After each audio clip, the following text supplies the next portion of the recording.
Commander, হ্যাঁ ওই বলো। মোর মনটা এক্সের খারাপ। কেন কি হয়েছে?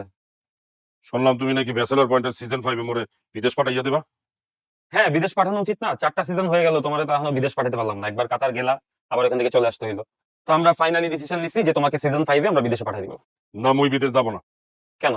আমরা তো সবসময় দেখাইছি যে হাবু ভাই বিদেশে যেতে চায়, হাবু ভাইয়ের স্বপ্ন বিদেশে যাওয়া। তুমিও তো বলছো যে আমাকে বিদেশে পাঠিয়ে দাও, এখন কি প্রবলেম? মুই বিদেশ চলে গেলে সিজন 5 তোমার পাট কমে যাবে, দর্শক মনে বুঝলে দেবে, তারা তোমার আর ভালোবাসবে না। আরে হাবু ভাই, আমরা যদি সিজন 5-এ তোমাকে বিদেশে পাঠিয়ে দেই, তাহলে তোমার পোর্শন শুট করতে আমরা বিদেশে যাব। হ্যাঁ, সত্যি বলতে আছো? অবশ্যই আমরা হাবু ভাইয়ের পোর্শন বিদেশে গিয়ে শুট করে নিয়ে আসবো। তাহলে মুই বিদেশ যাবো। আর শোনো, আমার মনে হয় কি সিজন 5 যে শুরু করবা, প্রথম পার্ট গুলাই বিদেশে করা উচিত। না না, প্রথম পার্ট বিদেশে করা যাবে না, দেখি কবে যাওয়া যায়। না, যদি তা না করো তাহলে মুই কিন্তু 3-4টা দেশে যাবো।